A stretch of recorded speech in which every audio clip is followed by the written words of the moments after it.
little while. Okay, it says we're live now. You never know when the replay is going to get started. So there's some people rolling in. Hi, everybody. And so again, here with my good friend Will Fullwood, and everybody see it. I got the name right, Daedra. I got it right, and Yes. I've seen her a lot in our chats. Always has brilliant comments. We've been talking back and forth about things to say, and the title of our talk is our unjust justice system. And we're going to go forward with our what needs to be done to actually, in terms of a teaching approach, make the world better. So, there's David McElroy. I haven't seen him in a while. But go ahead and introduce yourself, Daedra, and then we'll let her go. It'll roll. Sure. Hi, I'm Deidre Killer. For those of y'all who don't know me, I'm so grateful to Will and Walter for making the space for these conversations. Thank y'all so much. I am a lawyer by training, a teacher by profession. I've been teaching law students for 16 years now, which sounds crazy, but it's true. And I'm super excited to talk to some other teachers in other spaces about how we can, in our classrooms, kind of take the values and a thinking that we're doing in these spaces and translate them into a pedagogy that hopefully can make a better future. Yeah. Well Very nice. taken. Wonderful. Oh, what a great topic. And I'm so glad to be here talking with Deidre and Walter about it. You guys are great people to speak about this with. For me, my name is Will Fullwood, guys, creator of the Contraband Wagon, where I'm changing the conversation on race. I focus on deconditioning people from white supremacist ideology. And before that, I was a career educator. I taught K through 12 mathematics. Then I taught community college mathematics and English. I taught for almost 20 years, 19 and some change. And yeah, I've taught ages 3 to 73. And this idea of teaching in these turbulent times where,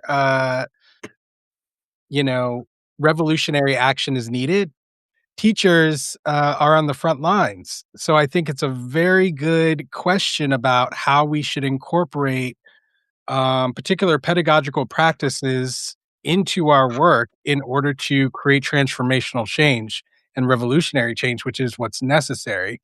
And it's not like it's a new topic either, right? Because um, I can even remember back when I was teaching in New York City, having mentored different teachers or written recommendation letters for teachers who were entering special programs or whatnot.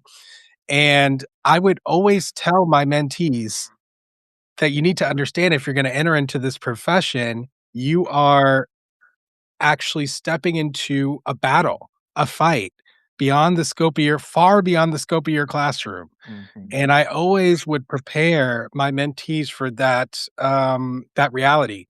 And I think that was a rare thing. I don't think many teacher mentors were doing that. And people were always kind of like, I think mostly they brushed me off and didn't really believe me. But, I still felt an obligation, right, to explain to them what reality was. The line I've been using lately is the United States teaches history like it's the Epstein files. And I think that's kind of what every time I say that, people are like, ooh. And it's sort of like, if we have to cover the crimes of all these people we're supposed to revere, maybe we shouldn't revere them. And I think we need to understand, like, every structure, our legal system, our political system is built on that ideology of redacting all the crimes of the worst people. Absolutely. And yeah, I mean, a lot of the work I do here is just like, and what you said, people just don't believe you. And that's really what I think is the emphasis. You can't even have a conversation with, and I'm talking about with good, rational, like left-leaning people. They brush you off. They just go glossy on you. I get this all the time. Less lately. I had a wonderful talk yesterday with Nick Paro about it. I've been talking about Blue MAGA, how there is a faction within the Democratic Party that is openly racist, and they really don't even hide it. Natasha Kaye talks about it often. And then and then people come at you with the circular. Oh, you're the circular firing squad. I'm like, no, actually, and that's the accuse us of what they're guilty of. It's actually Blue MAGA that's the circular firing squad. But yeah, I mean, the resistance you encounter, and it becomes tiring. I don't need to tell either of you about it.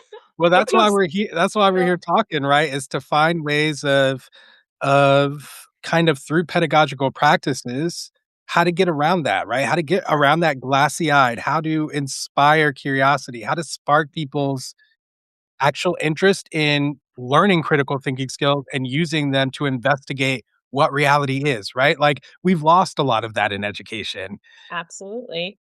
So, I Deidre, I know you have thoughts. I want to hear your thoughts I on it. do have thoughts, but before we jump into this, like, you know, deep conversation, Walter and I have to have a fight on the Okay. live. All right. Not a fight, not a fight. I love you. I love you. I'm your fan. It's gonna be great. Uh, so so Walter, I was in one of your lives recently, and you were sort of railing against Ivy educated people. And so now I have to disclose that I graduated from Yale in 1999, right? And so I'm those people. And you were railing against this in the context of Hakeem Jeffries, who went to a state university Well, school. So let me say, I was railing against it, and I was in the context of him, but in the context of the fact that Ivy League educated people are overrepresented in the Epstein files, this is right? true. And yeah, I mean, it's good. I'm glad that you bring this up and talk about this, but So there's this level of elitism, that we have to yeah. do. So I was using probably the wrong here's word. what I'll say about this. And it is it's kind of it's funny to me in a way because it's a thing that I was so naive that I didn't recognize. Right? Literally I graduated from college in 99. It was like the 2010s before I realized what my undergraduate institution was conveying that is not true about me. Right? And it's a Mm. class thing. Like it was conveying that I grew up, upper middle class. That's not true. My mother was a single mom. She came here from Guyana at 22 years old with two little kids. She's the first person in my family to get a degree, and she did that when I was 10 years old. Uh, and so I had no idea that that's what it was conveying. Literally, I didn't know that, right? Because that's so out of line with my own story. Now, obviously, I'm not your average daily, right? That sort of class conveyance is a real thing for most people, right, who have graduated from that institution. It's not a real thing for me. um, and the thing that I think this is sort of a proxy for is that class separation, right? And not sort of understanding what poor and working class people in America are experiencing. I think that's true about most of the people who are in power, right? Certainly most of your blue MAGA friends probably have that class background, right? And I think, Ivies are an easy proxy for that Mhm. background, but it just doesn't always fit. And Hakeem, I don't know what Hakeem Jeffries' problem is. It's like, Walter, did you hear? She said, "Don't delete me from existence." That's what I Yeah. heard. Well, what you're saying is not all Ivy League, and Exactly. okay, Exactly. because but Exactly. I mean, no, I'm so glad that you took the time to have this conversation with me, because obviously, and I mean, we chatted. I wrote you after that. yeah, In my yeah, defense, I'm like, okay, yes, and a lot of times I'm doing these lives, and it's like, but there is this class issue, and I yeah, wish we didn't have this idea that one education is worth more than another. Like I'm a right. lowly state school guy, right? And you Yeah, think that but that's the I mean, real thing though. And I mean that's actually why I went to Yale, right? Is because I knew that it was going to open every door I wanted open, and it yeah. has. That's the truth, Well, good. I'm right? glad I'm glad it worked for you. My concern is then, because I'm sure you met legacy admission guys who didn't deserve Oh to yeah. be there. So what are Oh your yeah. It's experiences with, and those are the ones I'm referring to. actually alienating experience. Like Will and I talked about this on the first live that we did together a little bit. It was like a huge culture shock for me because I grew up in the Bronx in predominantly Black and brown spaces. And so I had no conception of like the degree of stereotypes that people carry that are both class and race. Because in America, it's really hard to tease those things apart, right? Um, but I was astonished at, you know, sort of the best and the brightest sitting around having these discussions, the quote unquote this, right? Sitting around having these discussions, it became really clear really quickly that these people didn't know anybody outside of their own class. And, most of the white folks didn't know anybody outside of their own race. Like, it was very obvious that they had grown up in really segregated circumstances by both class and race. And yet they had all these, like, brilliant ideas about how poor people should behave and what poor people should do. And Mhm. it was very clear that they had never actually encountered any of said poor people. But my family was still in the Bronx then. I was still going home to the Bronx then.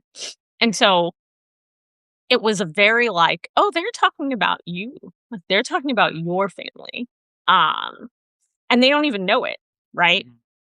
And so it was extremely alienating and a very frustrating experience. And you cannot convince these people that they don't know what they're talking about. You can't. They're convinced that they know better than you, Yeah. who have lived this, Right. Yeah. right? What the appropriate next steps are. It's like, maybe talk to some poor people. Yeah. Well, Maybe. I I think that's a good springboard for the conversation about pedagogy, right? Yeah. Because I think one of the most important aspects that a teacher who's actually wanting to inspire curiosity and try to get people to be more critical thinkers is to recognize that a lot of students grow up in these environments where they're in these bubbles, where they don't experience a lot of things, where their imagination has been narrowed and where their critical thinking skills have, as a result, been impacted. So recognizing that that's where a lot of people are coming from the very beginning is Yeah. already gonna give you such a huge leg up, right? And it's something that we don't mentor teachers to recognize because we're not allowed to talk about our reality as it Right. actually exists, right? And Yeah. so And I yeah, want to underscore something you're saying there, Will, because I think you're making a really important point, which is how important it is for us to meet our students where they are. And the thing about it is that requires some curiosity on the teacher's part, right? Like, how am I going to meet you where you are if I don't know anything about where you are? Right. And so this year, for the first time, I'm teaching all virtual classes.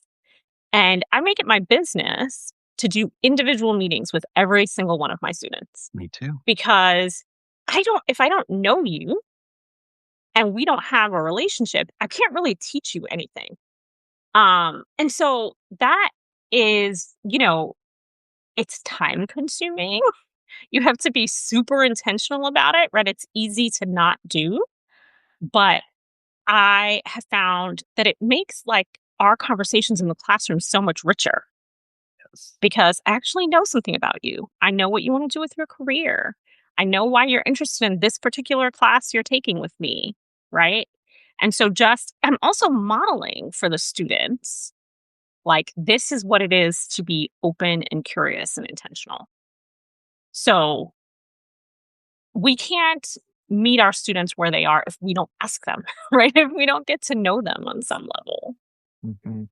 Well said. Yeah. Well, and there's certainly this normalized practice. And like you said, taking the additional effort to reach out to your students in that way is often kind of discouraged. I know, and like in my teaching, I would always get yelled at. It's like my kids were performing well, they're doing great, but I'd get in trouble, if the kids are like sitting there doodling or something. It's like Yeah. if they doodle and they get an A on the test, that's just how their brain works. Right. And but it's like they get that perception. And then this is the other thing that we encounter so much. And every thinking person does this.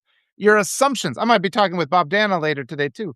And when I learned in my physics classes is our assumptions are awful, like our intuition. Like when you sit down and you do the math and you actually do the work, you'll often see the reality is the opposite of your assumption. But we Right. always just defer to our assumptions, and you have to be deliberate to the point of exhausting yourself. And I've been doing this more and more, like the conversations we have about, how to restore justice in the United States. Everybody's so quick.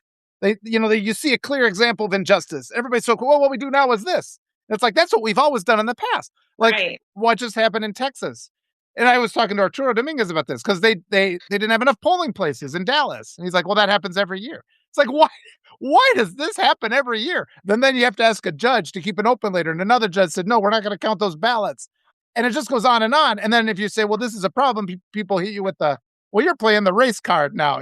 This is just, and it's just on and on. We have to fight those assumptions people make that help them maintain bad systems. And I guess that's what it is, where instead of looking at the bad system, we're looking at the culturally normalized thing that camouflages the bad system. And then even good people are unwilling to engage in the conversation, or they instantly dismiss you.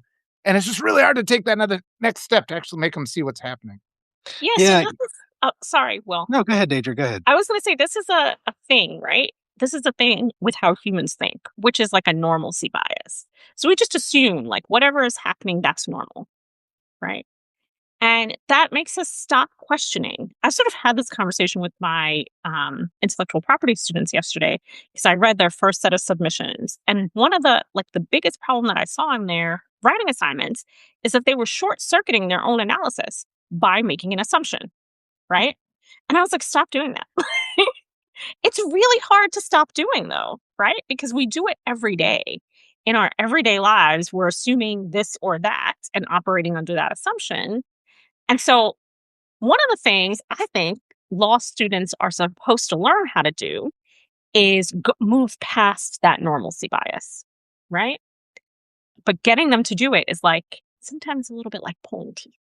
Well, because by the time, if they haven't moved past it by the time they're in law school, like for me, what you're describing there, I moved past that when I was a young child. So for me, hearing that people in law school are still struggling with looking at assumptions is crazy for me, but Mhm. when I reflect upon why I made that switch when I was young, the reason why is because I made a definitive choice about my value for the truth. My value of the truth was so clear to me at a very young age that I realized that making assumptions was incompatible with holding that value. So that's why I realized I needed to come up with the system in order to make sure if I value the truth so much, I needed to come up with the system to be able to identify the truth. So that's why my curiosity was maintained from that moment on, because if you truly care about identifying and investigating the truth, then you have to be honest about your own shortcomings, right? And making assumptions is just it's a shortcoming. That's what it is, Like we may be programmed to do it, but ultimately in living our lives, it's not a good way of living, and it creates all kinds of problems. So I think that anyone can recognize that, just like reflecting on it and then deciding to make a change, like we Mm. talked about during our conversation, Deidre, it requires a catalyst. It requires, Absolutely. right? And this is probably part two, I would say, of my pedagogical recommendation, which is you need to be that catalyst as the teacher. It's part of your job. And the way that you do it is by very similarly to what we said before, it's by helping people connect their personal experience with these larger ideas that you're trying to get across. And it's actually much more easy than people think, Right. And that and it drove me crazy in mathematics when people would say, "Oh, um, the reason why you're learning math is because for this job, you need math in this way, or for that job, you need math this way." And I'm like, that No. is not I'm like, that is not teaching people why mathematics is important, what it is, how it relates to their world, how it relates to them, And so of course they're not going to be engaged in or curious about learning more of this and that. So even though I was mentored to tell that to students, right? I was mentored by other teachers to be like, oh, well, this is how you use math in all these different jobs. And that's what's going to inspire your students to want to learn math. The reality was that didn't work, right? And I could see that it wasn't working. So then I was like, okay, well, let me try to explain to them what I was learning about through my graduate studies, right? And ironically, in mathematics, you go back to the beginning at the end, right? You start learning about the basic operations and their origins and the foundations of arithmetic and geometry. And I gained a greater and deeper understanding of mathematics through that study, which should be incorporated into early mathematics education. But I started bringing that into the classroom and I started connecting those ideas to the students' actual lives. Like, just one quick example, let's say just the idea of sequence, right? The idea that things in a certain order make a difference, right? Very basic idea. So I tell them, like, well, let's say that you and your friends are deciding to go to a movie. What do you think about? And we just make a list of all the different considerations that they would need to have, right? And then I'm like, well, can we think about these in any order? And then we have a discussion about why certain things need to be thought about first: transportation, cost, like snacks, whatever the different things are.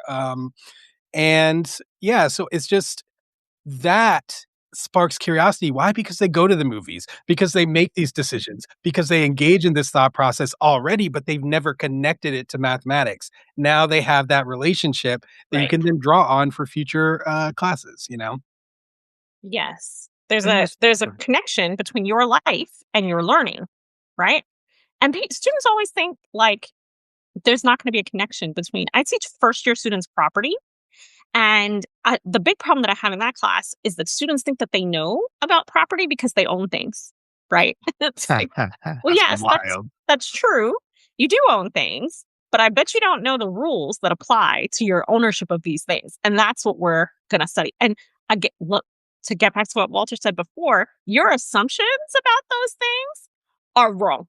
I don't know Yes. what your assumptions are, but I can pretty much guarantee you that that's not what the law says, Right. right?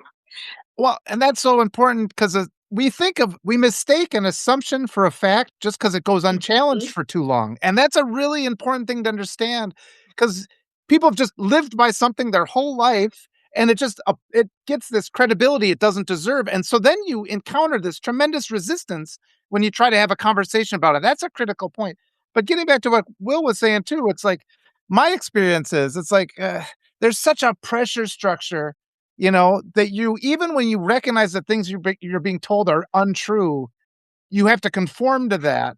And that's the thing, because I like up until maybe 2 years ago, I phrased everything just as me being a smartass, because that's a protection. It's like I'm just making a joke. I'm pointing out that what you said, teacher, is obviously complete bullshit, but I'm just going to make it like this. And the teacher's like, the other students in the class, all grown ups, like, how come you never get in trouble? Because I would always be sitting there being the smartass, but it's like, it's because I'm saying is they know they are too ashamed to punish me because what I've said.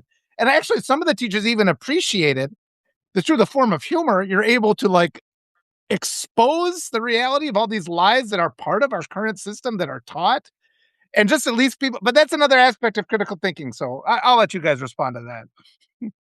Yeah, it definitely is an aspect of critical thinking, right? But I also think that it's sort of, and this gets back to what Will said about having a value for the truth, right? I think some of that has kind of been lost in the, you know, K to 12, like primary and secondary education. And I Yeah. am, I've been on this sort of rant about this for many years, but it is the rot is deeper and broader. Like, this is the thing that I'm learning in the last couple of years in just reading about pedagogy.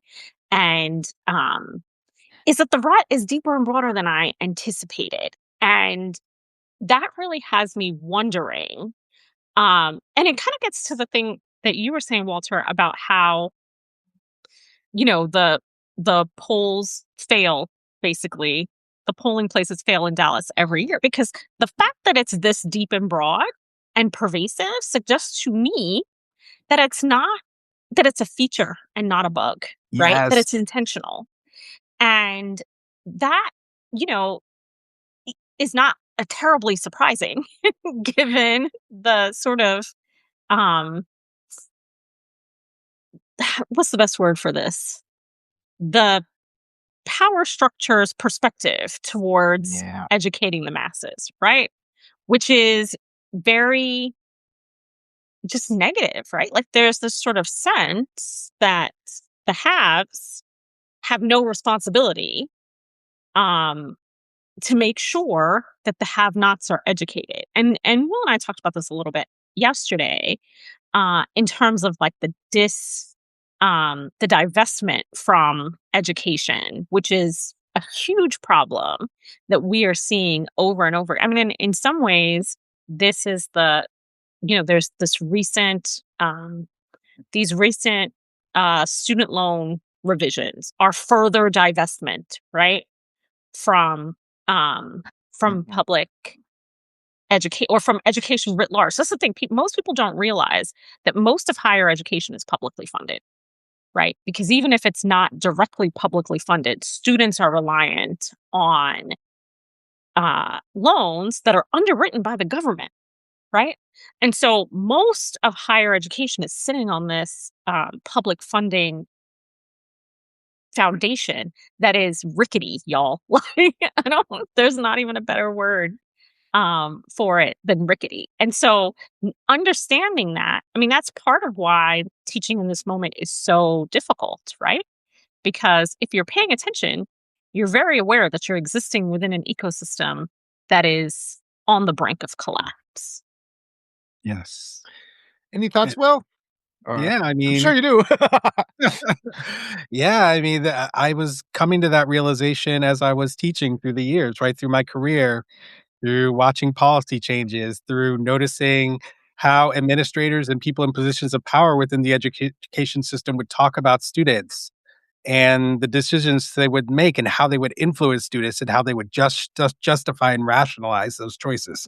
Yeah, so and then trying to form a union at my community college, seeing how that went, learning that in my state of North Carolina, the state has a $3 billion dollar surplus, budget surplus, 3 billion. And they claim that they don't have enough money to give teachers raises in our state. Like they cap our salaries in the state. They, justify not giving raises by using formulas that they won't and data that they won't give the faculty access to. Like all of these things indicate to me that these are bad actors who are Mhm. going to use their power to hide what they're doing, and what they're doing is stealing the money for the public good and using it for their own purposes. Which I mean is not surprising because we can see that happening with Republicans across the nation and the Republican Party at large. So Mhm. yeah, Yeah, I don't know who said it that budget is a moral document, but that's a true story. Yeah, Like, if you want to know what is valued, just look yeah, at where the money is going, right? And the money is going to prisons, the money is yeah, going to war, the money is going to, right? We do not have a life-centered system. We do yeah. not, right? And that's just facing that reality is extremely Yes. disconcerting. yeah, And that ties into so many people I meet, or just they'll say things like, "Well, you can't expect a politician that's gonna make your life better." Why do you Good have this God. expectation that Is our that so? politician I know. I mean, isn't that but people will say this and people are like, the government is the greatest enemy. All this stuff that's indoctrinated, and that's all the stuff that we have to work Mhm. against. But I want to go back to some examples, and maybe you guys will appreciate this because I've got my brilliant daughter in school, and it's sort of like she's got me to deal with, and like this year, first of all, there's times it's funny because we insist on being a Spanish speaking family, even though there's this in extreme pressure to be English only. Mhm. My wife has to see this among her ELL families who believe they have to give up their language to integrate. And she was like, no. So our family was always deliberately Spanish speaking. My daughter, though, it's like she got the pressures from the school. So it's like I've found throughout the years how much influence a parent has versus society. Because even though Yeah. we only spoke to her in Spanish, she was still English dominant. And then she was going through school and she was not liking it until she was resisting, resisting. Then she got to about seventh grade and they finally had a Spanish class. And then she's like all in on Spanish because now she's dominating. But that it's like it's the balance because we put a lot of pressure on the parents but the Mhm. support from the school is I mean, if they'd had Spanish a couple years earlier, I would have had an easier time too. And it was like just so Right. she's super fluent. My youngest daughter resisted still a little bit more, but just that structure too, where my daughter at times, I spend all my time writing these fantasy books to tell them like the truth of what like it's not me, it's the talking dog saying all these injustices about society, so it's a little easier for them to absorb. But I'll often have thoughts or talks with my daughter. She'll come home and she's like, "Well, they talked about this in school today." I'm like, "Yeah, that's blatantly racist." And then but I know that I can't expect her to go into school and be like, "Hey, teacher, that's blatantly racist," because she's like, "That teacher." And there are times you can, there are times you can't, and you have to balance. Kind of, yeah. I struggle. I can't put that. I can't put that on her because she doesn't have power in that situation, right? Yeah. Plus, she's in the targeted group. I don't think you need to put that on her, okay? All I'm gonna say about it is, though, if she decides she wants to say that, support her.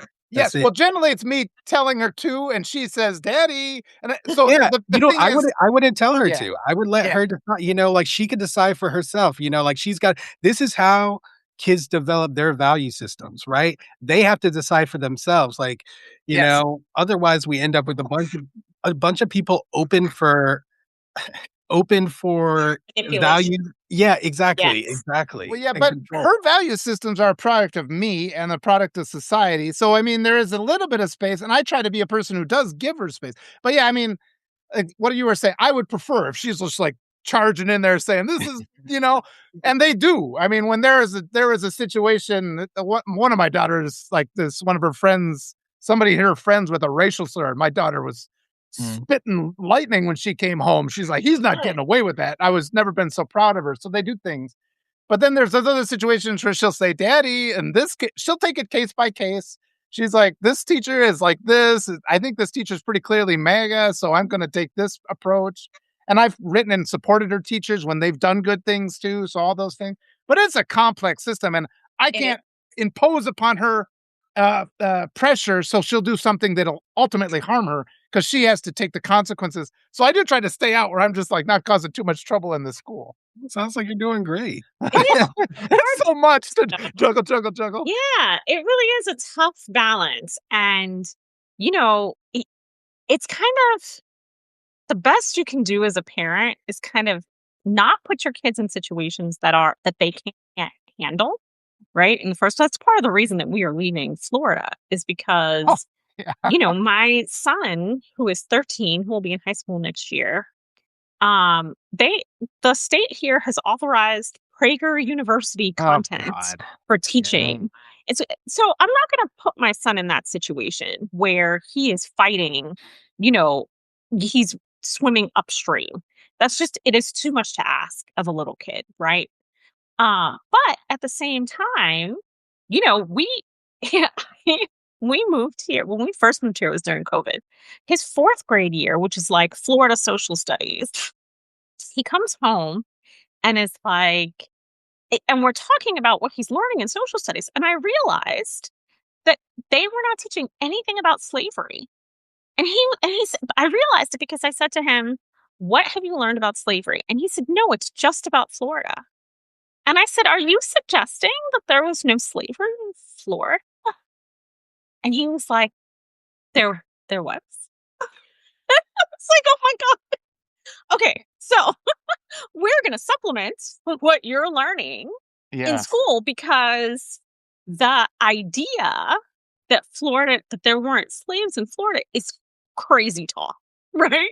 so, but you have to this is a question of having like open lines of communication. So just like, I try to remain curious with my students, I try to remain curious with my children, right? Five of whom are now adults.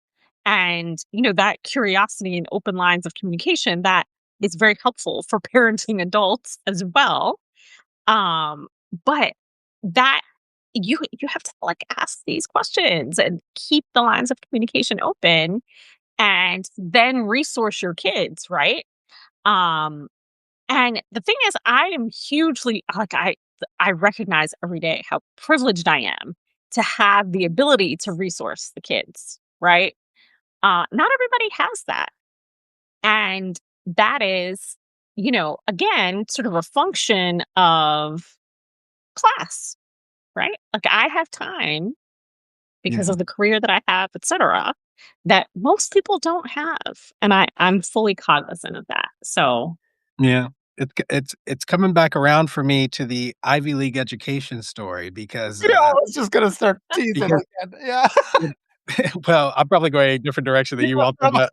but I was just gonna mention because you reminded me, Deidre, of one of my early guests on the show who wrote this book in his retirement. the Duke of York, History of America's Slave Society, I believe, something like that was the subtext, Okay. and it's free. It's available online. I believe dukeyork.org or something like that. But yeah, this guy was a retired lawyer. He was a big time lawyer. He went to multiple Ivy Leagues, had several high degrees, was doing big time corporate law, made his big bucks, retired, and then was kind of doing things of his own curiosity and interest in his retirement. And that's how he ran across learning more about American slavery. And he started realizing as he was learning that there were all these details about the brutality, about the Mhm. torture, about the history of just like the actual procedure of owning and controlling slaves that he was never informed of, as he learned about slavery growing up. And he started talking to all his wealthy friends and being like, "Hey, did you know about this? Did you know about this?" No. All many Ivy League educated, many upper class, right? But same as what's going to happen to people in public education, many in the lower classes in Florida who are being indoctrinated into white supremacy and to ignorance of this country's history with slavery through PragerU as an educational vendor. These people, and he even said to me during our conversation, he says, "I mean, I got such a good education, and yet I didn't get this." And Mhm. he found Yeah. that completely unacceptable and put that book together in his retirement. I will say I don't know where in the class system kids are learning this to the level that they should be, Oh, right? yeah. It does Because exist. I've met people. yeah, but It's like it small pockets. it is, and it's small pockets in places where there is. It's like you'll find this in like people who grew up in DC, some people who grew up in. I grew up in New York, and I went to Catholic schools in New York. I didn't learn any of this, right? My kids have been in school in Georgia, in Ohio, in Florida, right? So we've been kind of all over the country in public schools. One of my children went to public school in Maryland. No, nothing to the level that you would expect, right? Or that you would hope for. And this actually brings us to, excuse me, the think tank idea that I have been toying with for 10 years. So I probably when okay, so my career took a huge shift when George Zimmerman was acquitted. And the reason is because at that time, my son, who is now a grown man with children of his own, was in high school. And he came into my office after it happened and he was like, explain it to me. My office at work. Um, and I couldn't. I couldn't explain it to him. I could explain the law to him, right? Like Mhm. stand your ground and it's a bunch of nonsense. Like I could explain that to him. That's not what he was asking me. He was asking me, how do you shoot a kid in the street and pay no consequence for that? Right? I had no good answer for that. And it really made me sit and say, okay, Daedra, this is not acceptable. If you, as a lawyer and a law professor, don't have a response for your kid, that's a problem. Mhm. And you got it's a problem you have to fix. So now what are you going to do with your skills and talents to at least be able to say to him, this is the situation and this is what I'm doing to try to help, to try to fix it, right? Um and so I have been thinking about that ever since, right? And the sort of conclusions that I have come to is like, this is a 400-year-old system. The system of white supremacy in America is a 400-year-old system. We are not going to fix it in 5 years or 10 years, right? So what we need is kind of a sustained mode of addressing it, right? Of sort of pulling at all of the roots of this over time.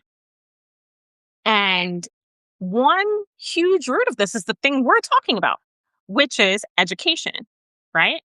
And which is sort of in the slimmest sense about how we teach history in this country, horribly, right? Very, very badly.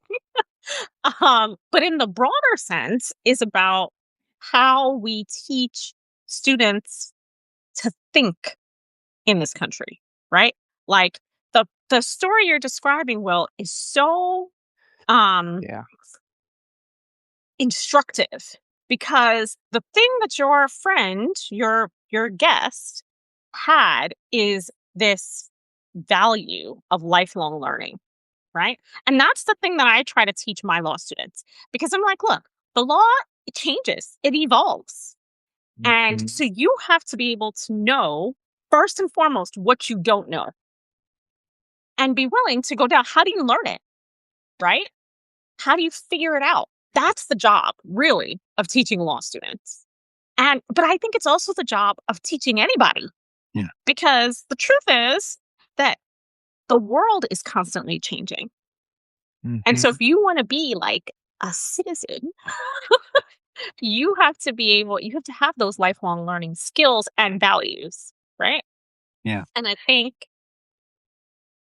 I want to spend most of my time. My goal is to end up in a position where I can spend most of my time thinking about, well, developing a sustained pipeline of people who are thinking about how to address these big picture concerns. Mhm. And the right has 100 million think tanks, Mhm. and we have very few, right? Yeah, and that's by design. I've talked about that a lot too, how the members of the right, they're always supporting their hate creators, but you don't get that from the Democrats where they're out promoting people that are speaking about the thing. They don't even come onto my show. I mean, a lot of the progressive candidates will come on and talk to me. I want to say a couple of things though, like I mean, they've been teaching the lost cause narrative in textbooks for a long time, so it's like, yeah, it makes your skin crawl to think they're getting content from PragerU, but it's just what's been in a lot of it. It's probably worse, but how much worse can it actually be than a lot of what we've taught anyway? One of my big advantages, yeah, I haven't looked at PragerU enough too, but the lost cause is pretty It's awful. very propaganda-ish. Yes, yes, and that's our issue though, because then people that are educated, even people that are left leaning or rational thinking, if they've never been told anything but like the lost cause narrative, if they get a judge's seat, then they're inclined to say, oh, don't play the race, because it's just that Yeah. blind spot. And that's really what you're talking about. And those of us who try to expose those blind spots, it hurts because like, again, it's got that assumption that's been over time that's mistaken for truth, even though it's a lie. And so, yeah, we have, oh, it's a big ask. My wife being an immigrant from Peru, I mean, her education is different. So that's a big advantage Mhm. for me where she constantly is calling things out. I'm just like, no, she'll just say, just no. And it's like, it's so useful. And that's just huge. That's day to day. Americans always think this. No, she'll just say that and my kids get to see that. I think a big thing, and that'd be a good thing for people looking for just something, and in the sea of difficulties, just take your kids abroad for 2 weeks, take them to another country. That is probably beyond anything else. Just having my daughters in Peru where they get to have this multicultural experience, they would come back and say, gee, in the United States, we say we speak Spanish and people get mad. And in Peru, we say we speak English and we're like superstars. And why is that, Daddy? Yeah, why is that, dear? You just keep thinking about that. But the last thing I wanted to add is a couple years ago, the history teacher's like, oh, you've got to sign a form because we want to show a movie in history class. I'm like, what movie? The Patriot? Are you kidding me? You want to show the Patriot? And like, daughter, come here. So I had to sit her down and we went through like all the things. And of course the teacher, they were like, well, we're going to emphasize the fact that it is a misrepresentation, but and I'm just like, it's like it shows the era. And I'm just like, I think if you sit there and say that there was no plantation owner who had free slaves like they depict in the Patriot, if you say that, that doesn't have the impact of the kids watching the film. So it's just like, yeah, these kind of things, just the battles you have to fight, the things that are going on. And like you said, I don't even know in that situation. I put up a stink. I suggested some other movies, but it's not a Yeah. battle I win again. Yeah. I think that this discussion is illuminating something. And what I Good. think it's illuminating is that this battle for the truth has been going on for a lot longer than we've really been engaged in fighting it. And, now it's at a critical point, and because we've kind of let it fester and metastasize, and this is where we're at now. And so, Absolutely. yeah, I think that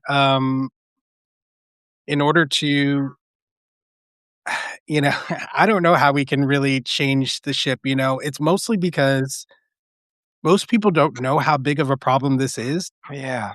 and the consequences of doing nothing about it, which is why it's gone so long like this.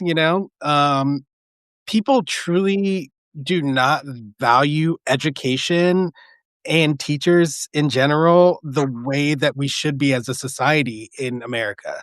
And I don't really know how to change that because when you actually talk to individual people, everyone will tell you that they're grateful for teachers. They're grateful for the job that you're doing as a teacher. They think it's so important. But then there's this disconnect between what they think in their mind and then what they actually do with their actions, right? And Yeah. who they vote for. And, Yeah. whether they advocate for people to get paid a living wage, like, Absolutely. yeah, and so I don't know how to get from thinking to action necessarily in that context, but I will say that Neither what do m I. This is why we need a think tank, y'all.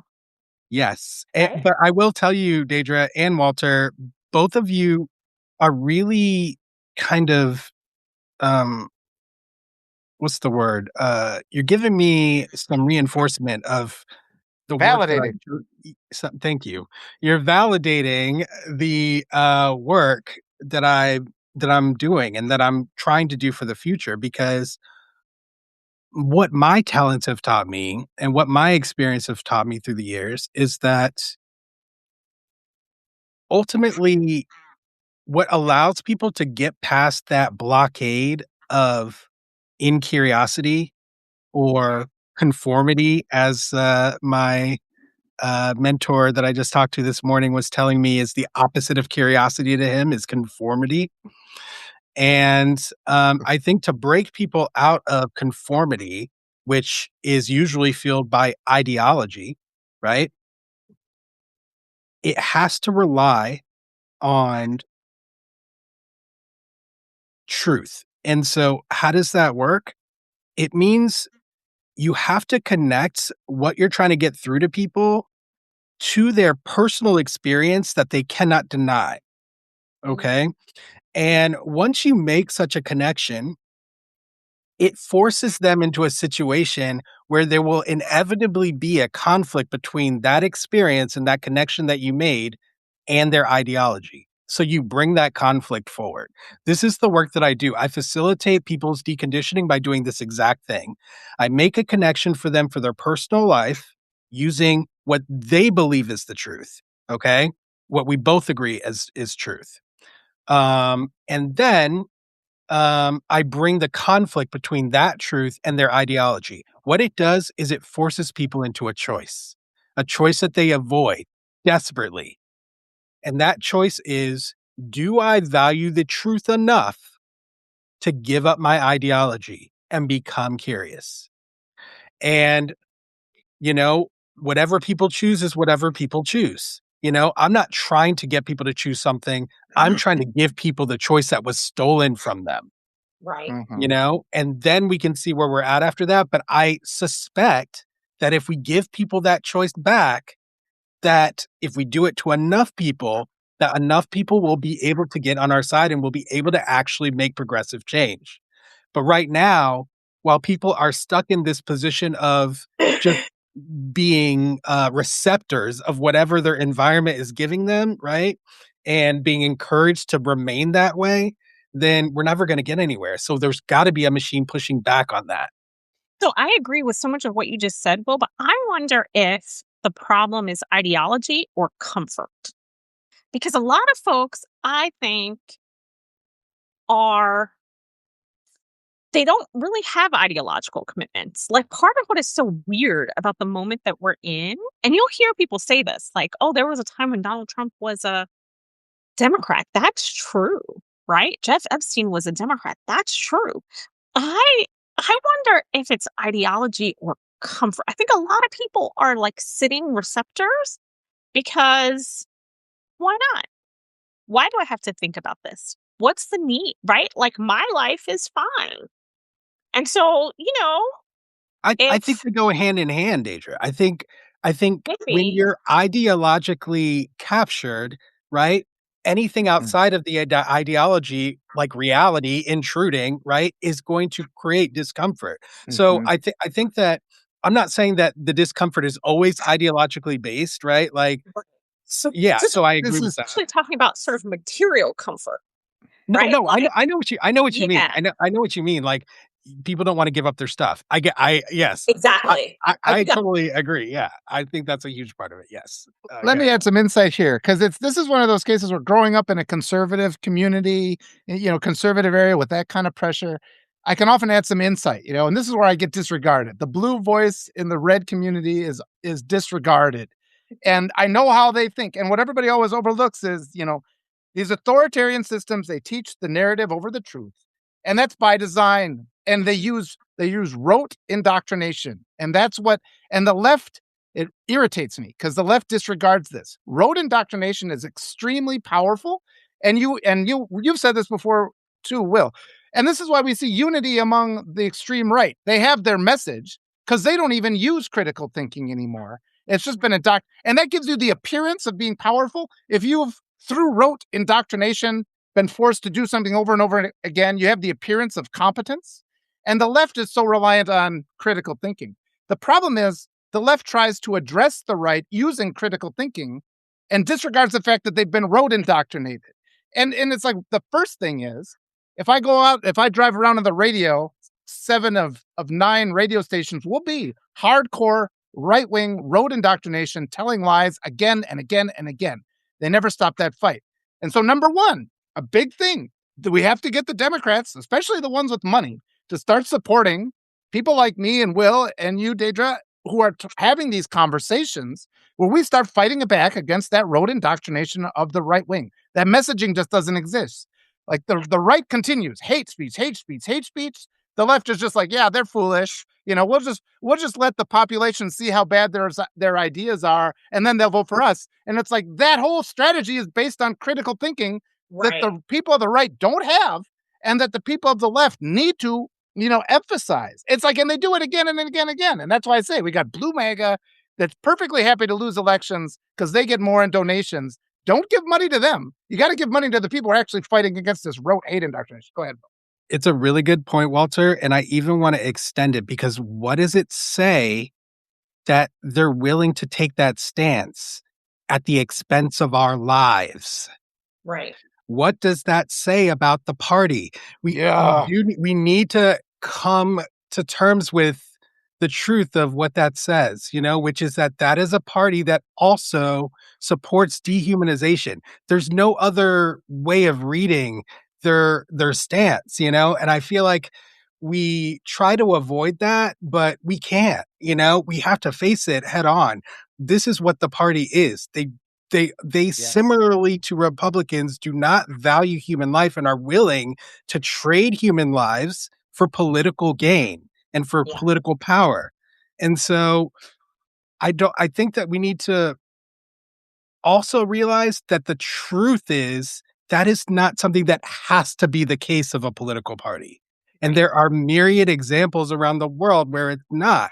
So we need to just I think that's why I support a new party because these parties are entrenched. They're not changing their positions. Like too many people have died for us to believe that somehow the Democrats are somehow going to transform into a progressive party. They are willing to let more people die, as many of us, I believe, as necessary until we get tired enough that we'll vote for them. I think that is their honest position. I think they've been open about it. Here's the question, because I am sort of in an in between space about this, right? Here's what I know: the Republican Party of today, there are some through lines to the Republican Party of 50 years ago, but it's not the same Republican Party, right?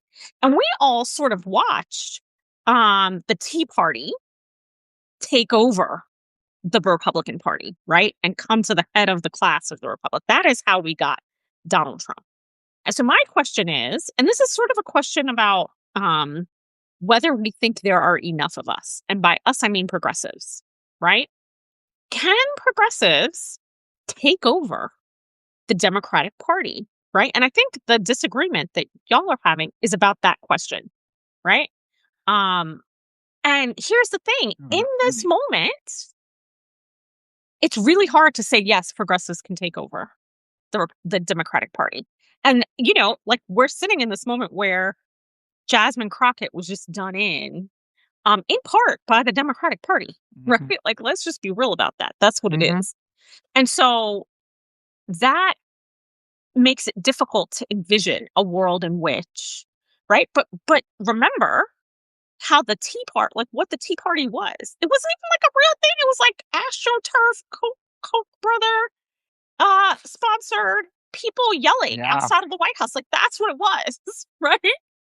And in 15 years, because that's how long it's been, 16 years, it has taken over the Republican Party.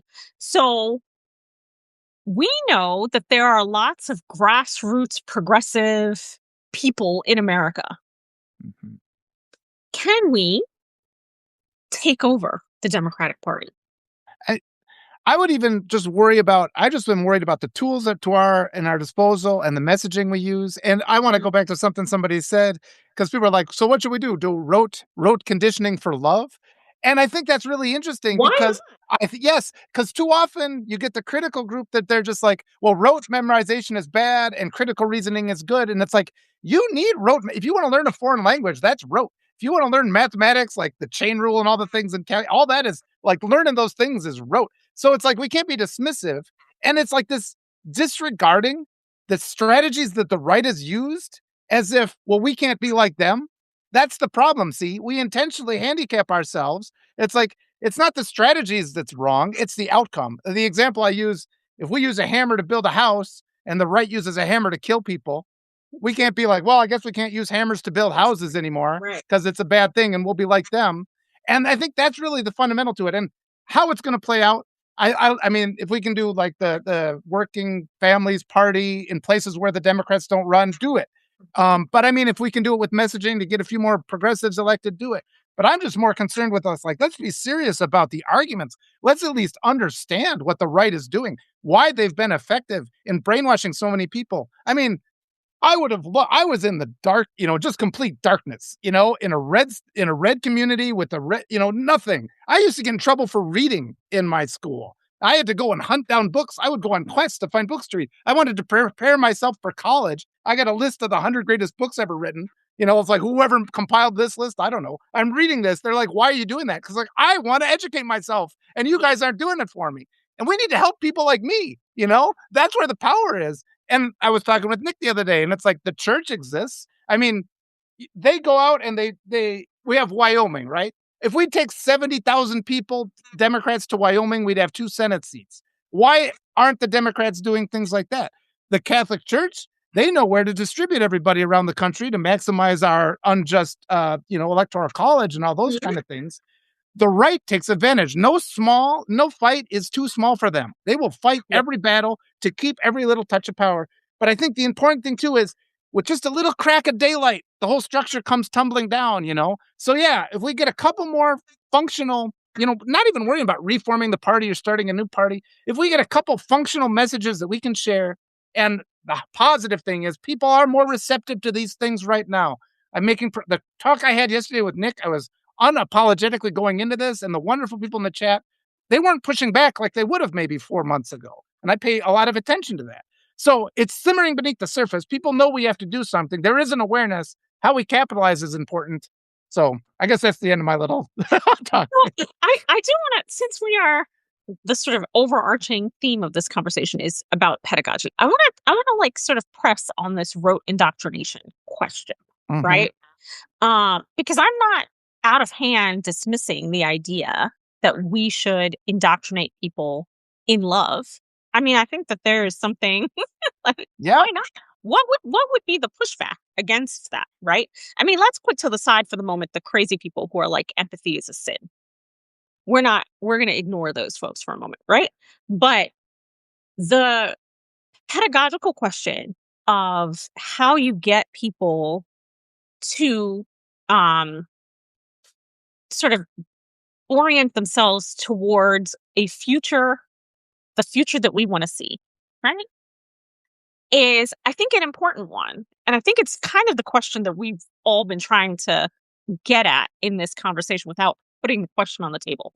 So, is there a role for rote indoctrination in that conversation? Maybe, right? There's a deep sort of, my intuition is like, no, right? Yeah. But that's an assumption. Right. Yes, exactly. But it, and in part, it's the part of me that has taught for 16 years that has sort of tried to beat rote indoctrination out of my students kindly, very gently. Um, but the I think you're right that it is a hugely effective tool, and we know that because we can see it. We can see how it has worked in our political discourse. My question becomes, so if we take as a presupposition that change is the only constant, which I think is true, right? I'm quoting Octavia Butler there, but I think that's a true thing, right? Then rote indoctrination doesn't work for that, right? To develop learners who are capable of evolving with the circumstances is my point, Correct. right? And so I this is a thing that I'm going to be sitting with after this conversation. And just fair warning that I do have to run soon because I have to teach people Okay. Yep. 1:30. But that I'm going to be sitting with sort of the role of rote indoctrination and how that might how we might integrate that with um lifelong learning, the value of lifelong learning, right? Both and. Yes. Yeah. I think it starts with values and then it goes to rote indoctrination. The values lays the foundation that then the indoctrination over top of it reinforces, in my opinion. I think that that is the way that that should work. That's my short answer. You got a few minutes yet, or do you need to go? I do. No, I have a couple of minutes. I could stay.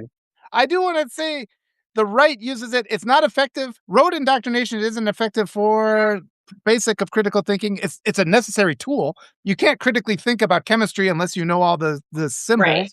So it is a necessary tool. But rote is very, very effective at teaching hate ideology. I think that's, and so we have to have a strategy that understands that and combats that. And it's like, because I mean, because I had values. I was a compassionate kid, but it's just constant, rote, indoctrinated pressure to be bad. And it made me physically sick.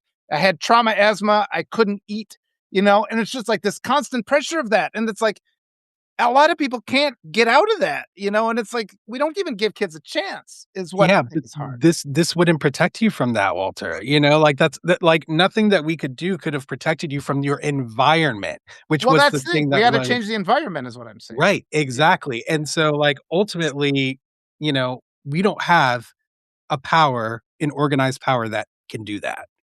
We don't have that. Mission statement. That's what we have to build. Yeah. Yeah. Yeah. And I will say that the thing that I have really sort of, and this is sort of my last pedagogical point before I leave, I've really come to terms with in the last probably 2 to 3 years is that some of this work is internal, right? And so when I say that, what I mean is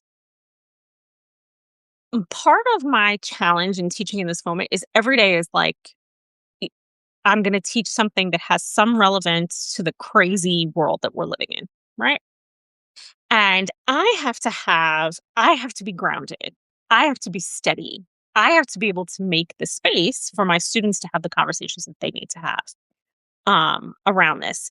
And that's inside work. That's work for me, right? To make sure I have that capacity. And I think we can't change the environment, but we can attend to ourselves, right? and those around us. And right, like we have to do that. And for most of my career, I haven't been as intentional or consistent in doing that as I should have been, right?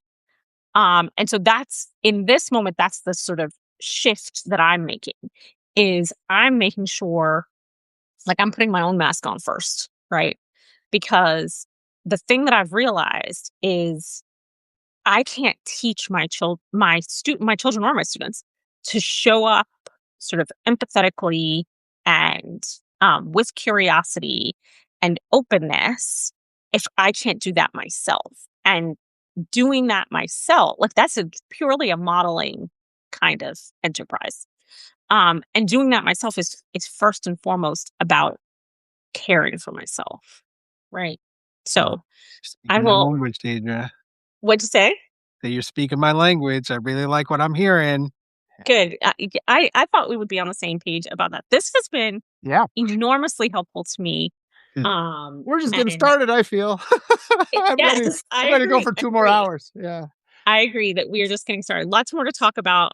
But I have to teach. I have to teach students remedies in an hour. Yes. So All right, we'll close it Have up. Thank fun you with guys so that. much. Yeah, I gotta ruminate on this. We gotta schedule another one, but there's so many strategies we can do. But everybody fights this battle in their own way from the Yeah. direction that they're meant to fight it. So keep doing it. And I just thank you guys so much for the opportunity to overlap. And I apologize too for my harsh words on Ivy League schools. I wish everybody went to an Ivy League school with you, is what I want to say. And well, we can talk about that again too. So thank you Cool. guys so much. Thanks for Thank everybody in the you. chat. Bye, bye. everyone.